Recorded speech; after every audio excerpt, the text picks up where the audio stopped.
Yo guys, it's Mike from Chess Lifestyle, and yeah, I'm not gonna set a timer today. I'm probably not gonna stream the full 40 minutes. Like, to be honest, I'm not gonna be training chess properly today. Like, I've just finished the English Championships, and yeah, let me show you guys my results. So I managed to finish the event with a draw against a very strong player, formerly old ECF rating of 223. So really decent player. And actually, going by the game, he literally played a perfect game. He made one inaccuracy that allowed me to salvage the position to a draw. But otherwise, I was like under pressure the whole game, right? So the guy played really well, and I'm also very proud of my own, successful drawing attempt, which was quite cool as well. So yeah, I'm happy. I'm happy with how my event finished.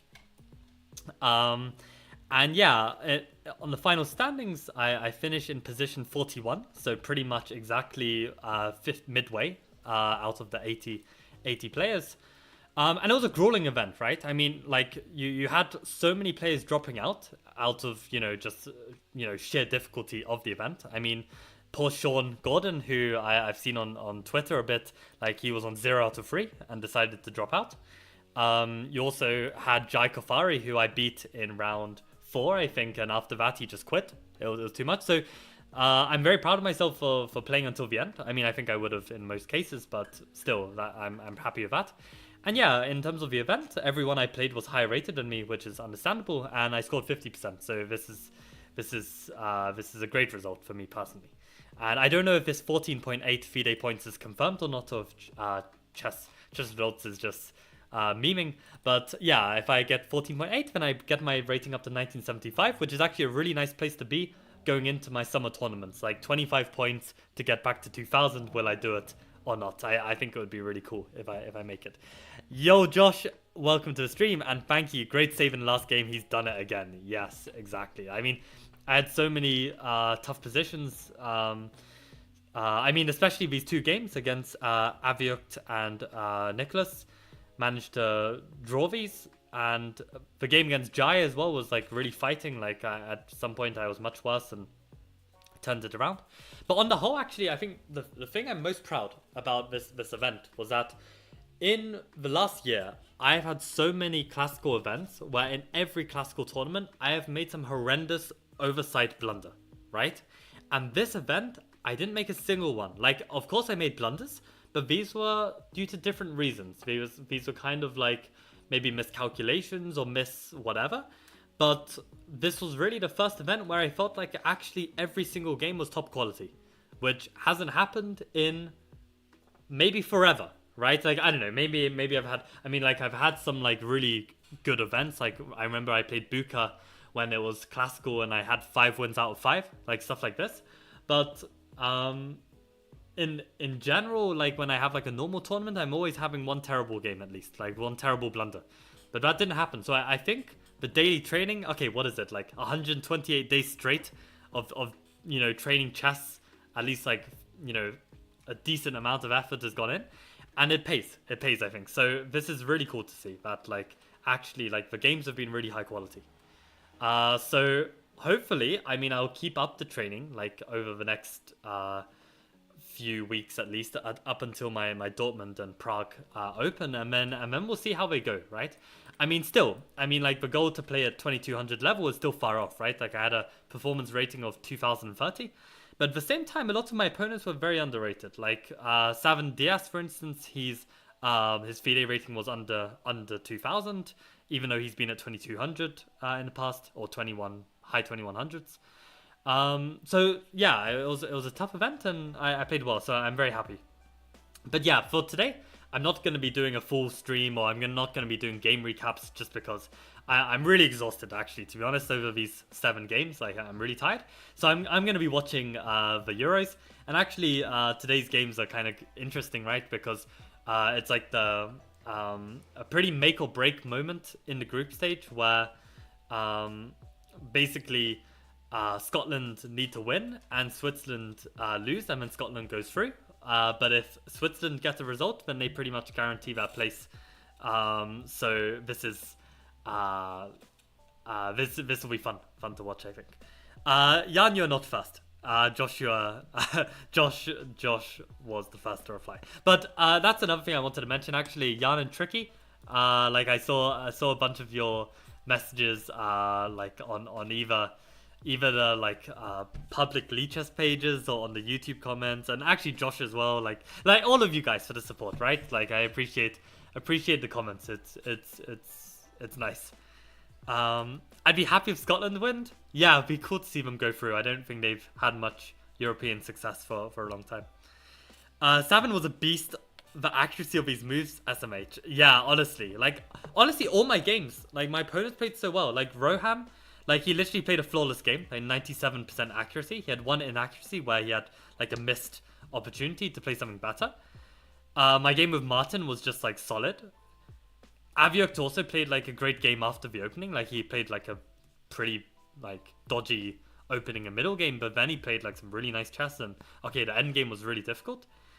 Okay, Jai had a bad game. Yeah, I mean, like Jai is a player that actually I've beaten twice now, and basically his style is very it doesn't fit well against me. Like I think my style really suits playing this player. So that's why it went well for me. I mean, basically, Jai is a very quick player and plays on intuition. But the thing is, like, I'm kind of similar, and also that means I can trick him, right? So like, I had moments where I could kind of like play maybe a bit over ambitiously, but bank on the fact that he's not gonna calculate for precise win because he's just kind of playing with the flow, which is very good for Blitz, but not so good in Classical. And I mean, it works sometimes. Like that's why his rating is so high, right? Like he's beaten some really strong players, but you know, it's not gonna work every time. No way we're doing 15s out of chess, bro. I am so done with chess. I am so done with chess. I also had a chess lesson to teach as well. I'm done.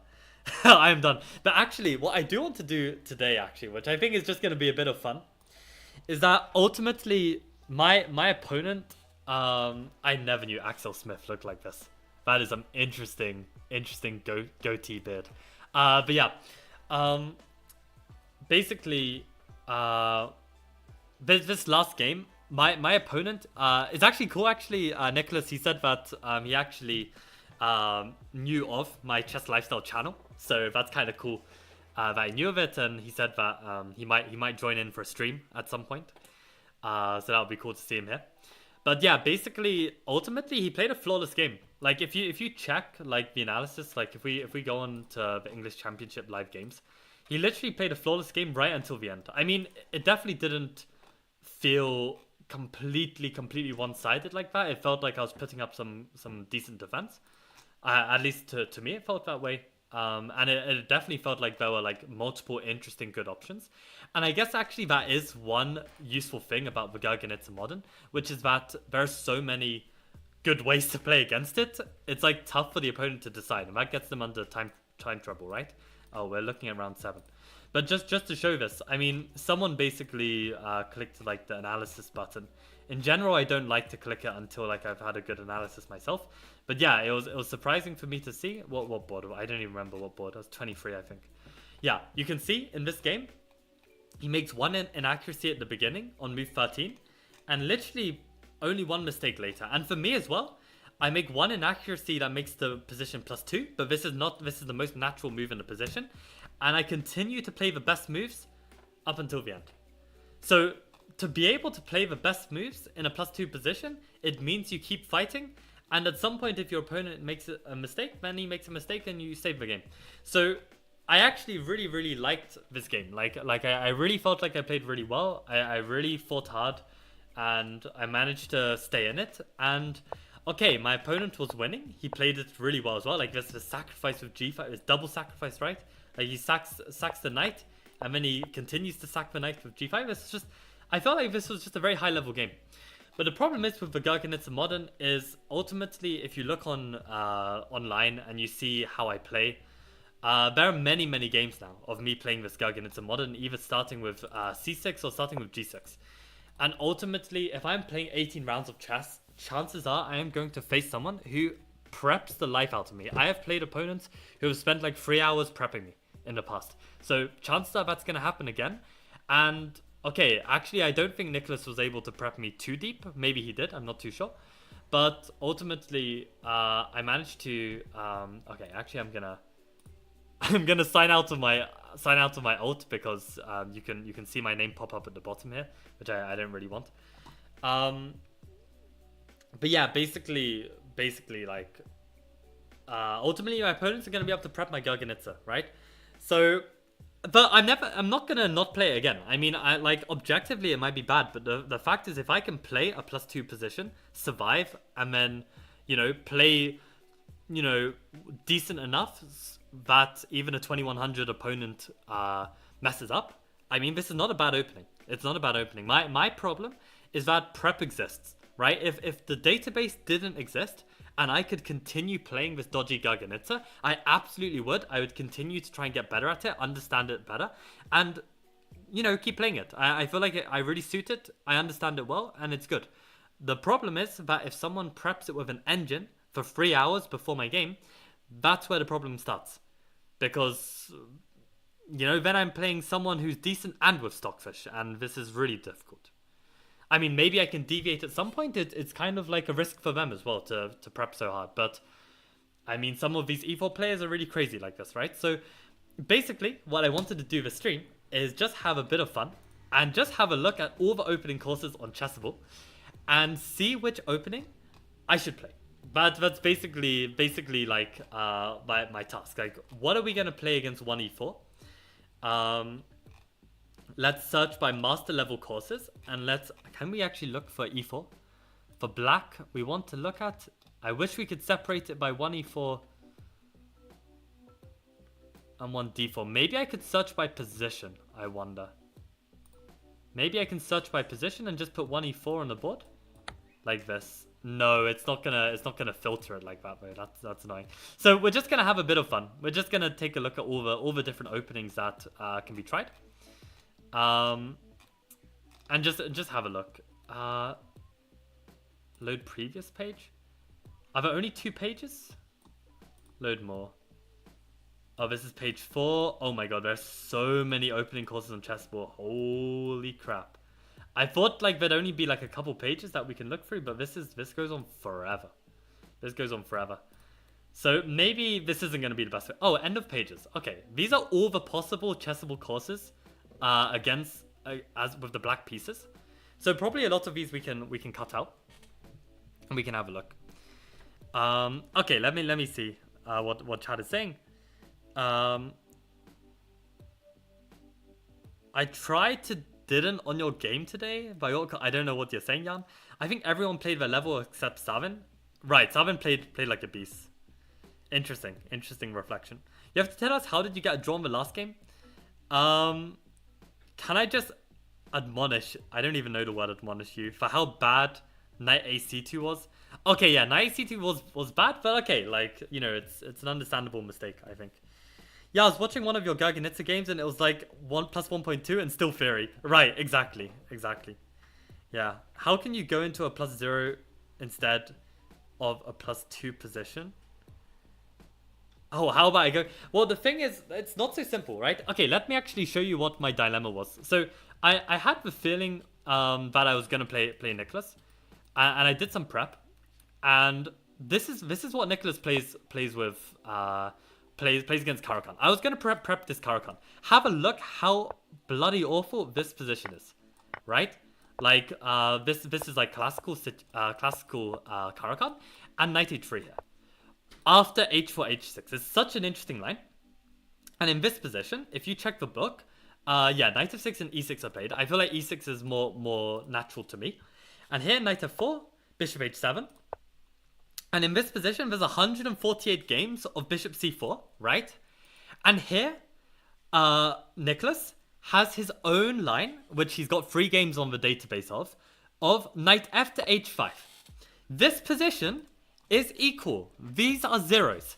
Jan, be my guest and play this position, because I guarantee you'll be lost in like 3 moves. I don't care if you're how strong you are. You're going like, this is not a position you can play.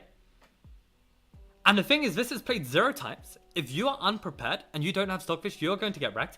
Even with Stockfish, I knew that this position would probably come up if I was playing Nicholas. I didn't want this position. I'm going to lose this game. I don't even know what you should play. Let's have some ideas in chat. I don't know. I'm not gonna be able to play this. How broad is your opening repertoire? I've played Sicilian, Sveshnikov in terms of the open Sicilian. I've played Caro-Kann. I used to play a French. I've played some Philidor. I've played some modern. I've played some Gurgenitsa modern. I've played Alekhine. So I've got a decent range. So I definitely have some options, but I just thought it would be fun to look through all the chessboard courses and see what could work. Sold by price low to high? Yeah, for real. Saving the lost endgame was good, but maybe you wouldn't end up there if you played a more solid opening. It's true, but I probably wouldn't even get to like that endgame because I'd already be lost. This is my point, right? Just because it's objectively equal at this moment doesn't mean you're going to be able to play out this position. I tried prepping this. I literally spent 20 minutes trying to prepare this, and I was like, I cannot play this position. I'm going to lose. You can try play knight f6 as well. It's just as bad. It's just as bad. This position, knight f6, is probably even worse. I think this position is even worse. Like with bishop c4, and you play e6 here, and there are already sacrifices on e6, and you get 3 pawns for the piece, and your king is completely in a mess. It's so dodgy. Okay, in the current position, you can try knight f6. Okay, let's try knight f6. So in this position, I think white can play bishop c4. What would you do now? What would you do? Gurgenitsa doesn't pose chances for black though. I mean, it does. If your opponent isn't as good as Nicholas, it does. I've won many games with Gurgenitsa. It's a really strong opening. Like, it was played all the time in the 70s. It's a legit opening. It's just not legit in terms of engine standards. But engine standards are very high. Like, engine standards are... Does it meet the expectations of a 3600 engine, right? Like, this is very different. So you've got to be realistic about this. So what are you playing now? Knight f6 on move 4. Okay, you can play knight f6 on move 4, but then Nicholas had some different prep, and he won a very nice game against knight f6. Okay, you can play the Tatakawa, but I don't play the Tatakawa, and it's not so easy. It's really not so easy. I mean, check the last game of round 7, Caius against Savin. Caius got wrecked. I don't really know where Caius went wrong. I was looking at the game, I don't understand it. It's a complicated opening, and Savin just played a great game and completely destroyed him. I mean... You can try play this objective chess at your own risk. At your own risk. Like, what went wrong in this game? I mean, basically, like, it got complicated, and white ended up getting a resulting better position and ended up winning. Okay, I mean, you can try play this chess. It's not easy. It's not easy at all. So, I don't know. Again, like, find the moves here. It's not easy. Why not play knight d7 followed by knight f6 and trade all the knights off? Right, so in this position, yeah, we could play this. Knight d7 is in fact the best move. Bishop c4 anyway. And knight f6, try and trade all the knights off. But I feel like it's still tricky. I feel like maybe like queen f3. Queen f3 is an idea, or c3, this move was interesting as well. And if you try and trade all the knights off... Also, welcome Shay to the stream. Sorry for being so triggered about this. But yeah, it's not easy to play, I think, in this position. Like, bishop f4, knight takes, queen takes, and there is some pressure on this king. I don't know, like you can't just get developed in castle. Like this is gonna be tough. So it's not easy. It's not easy. And I mean this line is kind of like some surprise weapon, right? But the thing is, even this bishop c4 is really tricky here. It's really tricky. I mean, you might say, okay, like engine says knight f6 and you're doing fine. But it's not easy. It's not easy. Like, I think, for instance, is queen e2 a move here? I can't remember. Or castles is a move, for instance. And in this position, yeah, like, you have to be really careful. Okay, bishop d6 might be some precise follow-up, but I know bishop e7, I think there's sacrifices on e6. Like this is a line. That can get really, really deadly. And okay, you can memorize some theory and see that, oh yeah, you're better here, right? Minus 0.5. But I mean, find all the moves. Like it's not gonna be easy, right? And yeah, I don't know. Like maybe some people can do this. Maybe some people can study this really hard and memorize this, that even in 2 years when they play an opponent and this comes up, they're gonna remember all the moves. But for me personally, I can't. Like, I can't remember this. And even with the preparation, I felt uncertain that I can actually pull this off. Even the equality, it doesn't feel like a position that I particularly want to play. I mean, of course, the game I got wasn't a position I want to play either, right? Like it was really, really dodgy. But okay, in this position, I'm almost unraveling in a way. Like in this position, like if I can play Queen E7 and force this queen back or something and unravel this position, then it's honestly not so bad. Like if I can get my king like okay, let's say my opponent played some really bad moves, right? Let's say he played this and I got my king to G7. I have this structure. I'm probably already close to equal. Yeah, I mean, I would even prefer this with black probably. White needs to be very precise if they want to get any edge here. So it can go wrong very easily, and I like the resulting position. So the opening itself, I'm a big fan, but the problem is that people are going to prep me hard. And Nicholas did a very good job, almost beating me here. But that's why I want to have a look at a different opening. So let's have a very, very quick look. I'm probably going to go in like several minutes. Trade queens and queen a5. I'm tripping. Okay, Kia, I won't look at the line then. Michael, why did he give you a draw? What do you mean give me a draw? Like the final position, okay, is a pawn up, but I have a very active king, so it's not easy. Actually, the final position ended here. After 98, I offered a draw and he accepted because it's not easy.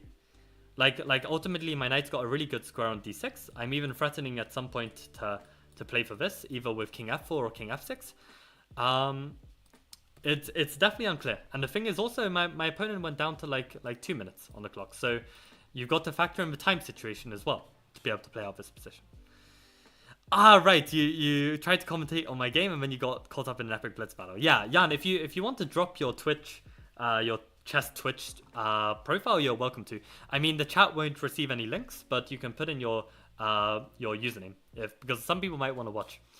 I mean, if I'm free as well, I'll probably tune in at some point. But yeah, let's have a very, very quick look at the different openings. Can I filter it? Okay, let's filter it even more by English. We want openings. Probably we want titled players only. And okay, they might have like authors releasing stuff. So 2024. Okay, let's have a look at this. So all games against e4. I think I need to consider something different. So we've got Gary's Grunfeld, which came out, which is obviously d4. Killer repertoire. d4, d5. Interesting. I wonder what kind of d5 it is. I have some students playing Queen's Gambit accepted. I wonder if it's that. What is he looking at? Manhattan. I don't know what oh, it's QGD. Okay. Fair enough. So we can play e5. I'm not playing e5. Jones is e4, e5. I know he did really, really well I mean, he won the English championships, right? And he was playing his chessable repertoire. So that's cool. But to play e5, I don't know. I feel like it's really not for me. Currently at 0 viewers per stream, man. I mean, this is why, Jan, you need to get like a more catchy Twitch name. Because XJ King, who knows what's going to be about chess, right? So look for courses on C3. Look for courses on C3 in 2-3 weeks. Then you'll have everything. Okay, so lots of D4 stuff. D4. Keep it simple for black. I mean, we can have a quick look. Nimzo Indian. Najdorf. No. Also D4, D4, D4, D4, D4, D4. Lifetime Caro-Kann. I've looked into this. Not for me. E4, E5. I mean, Gustafsson is cool, but again, not for me. White repertoire. Oh, yeah, this is white repertoire, I think. Oh no, this is talking about like some Vienna line for black, but this is against D4 stuff. D4, D4. Maybe Botnick's Alekhine. I'm not against. Let's keep looking. Dragon, nah. Kalashnikov could be interesting. Let me open King's Kalashnikov. I kind of don't believe it because I remember like Panem Negi. I can't remember his first name, but Negi Nagy has an amazing line against Kalashnikov, and that really put me off. But okay, there are multiple ways you can play Kalashnikov. Maybe this could be interesting. Sidelines flank openings for black. Yeah, that's not what I'm looking for. Philidor defense. Maybe, could be. Maybe, but I don't know. Again, Philidor, I feel like it's not quite my style. Like, a white... No, Philidor... I don't know. Maybe. Oh, and then now we need to load more.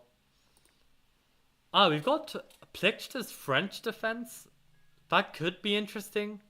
I just almost don't believe the French, but maybe I could make it work. Maybe I could make the French work.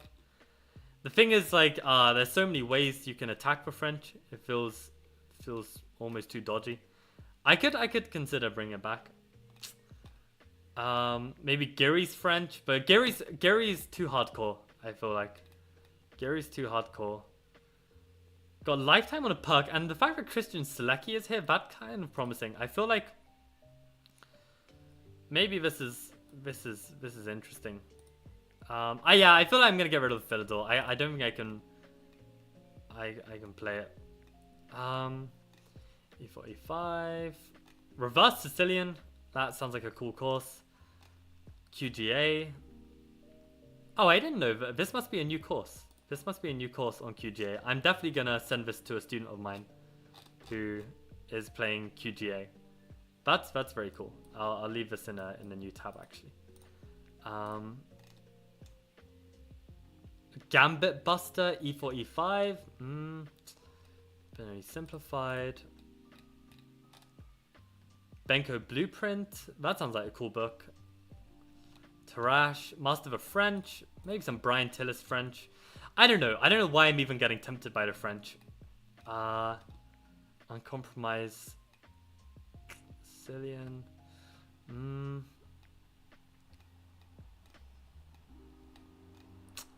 Yeah, I don't know. Yeah, I thought this would be a fun idea, but actually... Oh, actually, unexplored French defense could be a cool idea. That sounds pretty cool. Maybe I could come up with some kind of, like, unique French repertoire. Could be an idea. I remember I used to have some very interesting lines against in the French, so I could try bring it back. Black Lion... Too many people know it for my liking. Uncompromising modern defense. Again, modern is possible actually because people will be expecting a Gurganitsa maybe and catch them off guard. This could be an option. O'Kelly.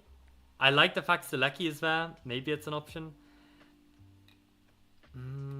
B6 against everything. Lawrence Trent, that's instantly cancellation. I'm not watching anything from Lawrence Trent. Dubov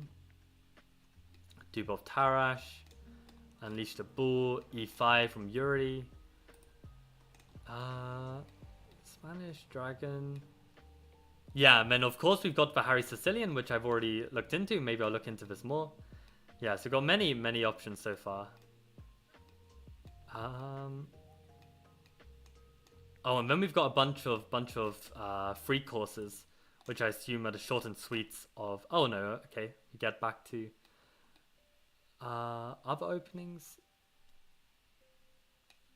Leto Sicilian Night Off. To be honest, that would sound like a really cool course. Like when you have like a specialist.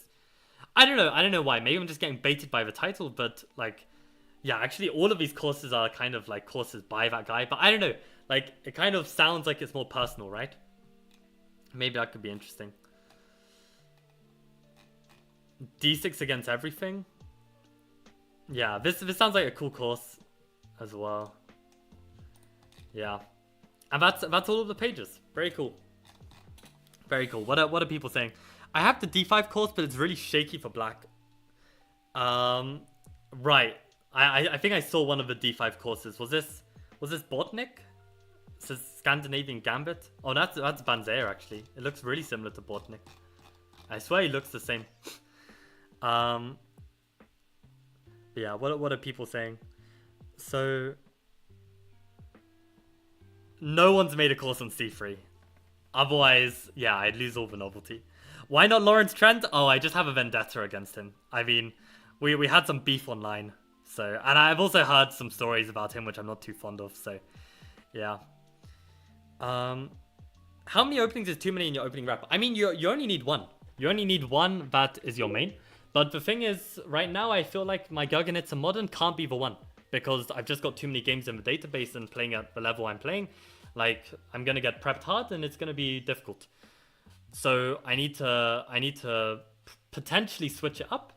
I just wanted to really see what options I had on Chessable. I'll probably have a look through these later and see if any of them tickle my fancy and see what I might like to dabble into. Maybe I won't even go Chessable. Maybe I'll try something different.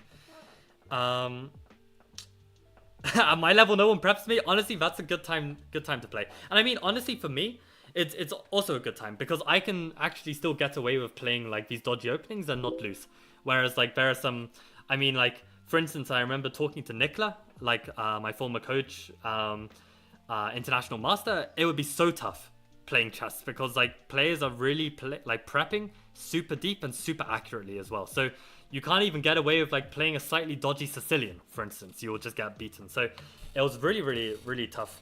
And I'm glad that I'm not playing at that level, to be honest. So still, I need to be a bit clever, but it's not like brutal for me. I need to stop playing online. I'm losing game after game. You need to apply the Kai's rule, Josh. It's as simple as that. Like, when you realize you're tilting, as you said, oh, I thought you were saying nothing goes... I didn't see nothing goes your way. I thought you were saying, like, you're getting nothing from the games. And I feel like when you're playing a lot and you're losing every game and you're just playing on tilt, like, you're not gaining anything. So you need to learn when to cut your losses and basically be like, okay, I'm not gaining anything from this. If you want to train some chess, either let off the steam on an alt account playing some bullet, or you train. Like, you study some chess, right? Do some woodpecker or something. But yeah, apply the Caius rule. Apply the Caius rule, and then like, yeah, you won't do this. Welcome Tricky to the stream.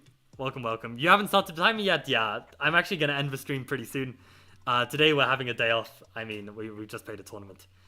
Want to play some Blitz? I'm good, Arjun. No more games for me. I've worked my ass off to save that game and draw. Yeah, that's it for me. I might get Guri's Grunfeld, says Jet. That's an interesting idea. I'm going to look up, are there multiple Grunfeld courses? Because to be honest, if I was you, Jet, I would avoid all courses by Guri, just because it's too deep, it's too difficult. Like, these lifetime repertoires are insane. So I can totally believe that Guri's Grunfeld is going to be his best course so far. But I wouldn't recommend studying it because it's just too above your level. Like, I don't mean this in a harsh way. I'm literally just being like, I don't want you to waste your money, right? Like, I genuinely think, like, if you get a different course, let's say by this FM or one of these other courses, let's check these out very, very briefly. I mean, this is going to be a bit simpler and you're going to learn the plans and ideas much better. I think have a look at both of these. Comprehensive but basic. I think this sounds legit. Like, or have a look at the reviews here. Yeah, look at this.